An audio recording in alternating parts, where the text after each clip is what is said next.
فضيلة الشيخ بيسأل الأخ فتحي عوض من لندن، فيقول: ما رأي الشرع في الاحتفال بالمولد النبوي وذلك بإقامة الليالي الدينية وغير ذلك؟ ما من يوم ينشق فجره إلا ويتردد اسم محمد ملايين المرات على ملايين الشفاء. أذانا وإقامة وتشهدا في الصلاة وذكرا.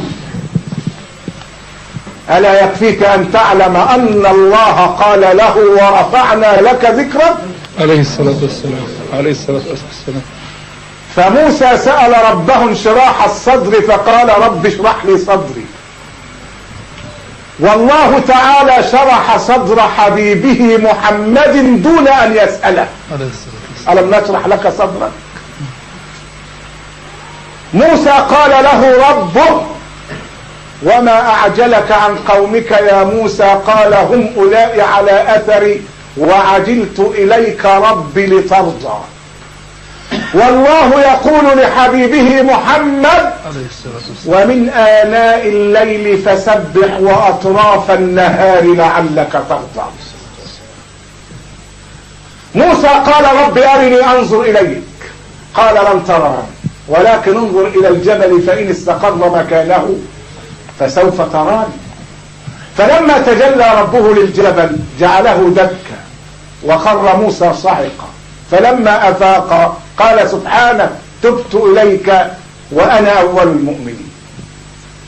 ومحمد يدعى ليلة المعراج ليرى ما يرى، ويقول له جبريل: تقدم يا رسول الله، إنك إن خطوت اخترقت، وأنا إذا خطوت احترقت، وما منا إلا له مقام معلوم. حتى بلغت سماء لا يطار لها على جناح ولا يسعى على قدم. وقيل كل نبي عند رتبته، ويا محمد هذا العرش فاستلم. البدر دونك في حسن وفي شرف، والبحر دونك في خير وفي كرم. أخوك عيسى دعا ميتا فقام له، وأنت أحييت أجيالا من العدم. نص ربنا قال له حاجات كتير.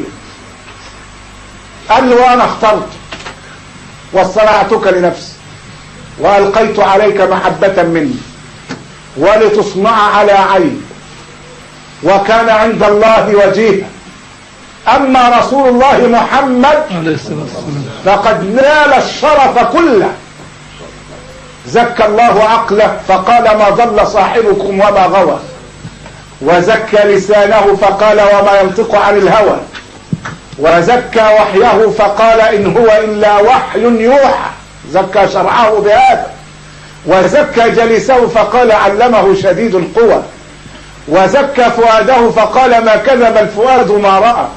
وزكى بصره فقال: ما زاغ البصر وما طغى. وزكى أمته فقال: كنتم خير أمة أخرجت للناس. وزكى رسالته فقال: وما أرسلناك إلا رحمة للعالمين. وزكى بيته فقال: إنما يريد الله ليذهب عنكم الرجس أهل البيت ويطهركم تطهيرا. وزكاه كله فقال: وإنك لعلى خلق عظيم. فهل مثل هذا النبي الكريم يخصص له يوم في السنة لنحتفل فيه بمولده؟ أضف إلى ذلك أن يوم مولده هو يوم وفاته، فقد ولد في 12 ربيع الأول وتوفي في 12 ربيع الأول، وبين الربيعين 63 سنة.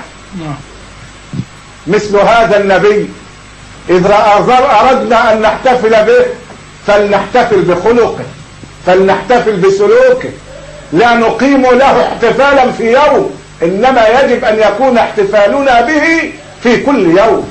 هذا حتى لا نحيي أمرا لا أصل له في الإسلام.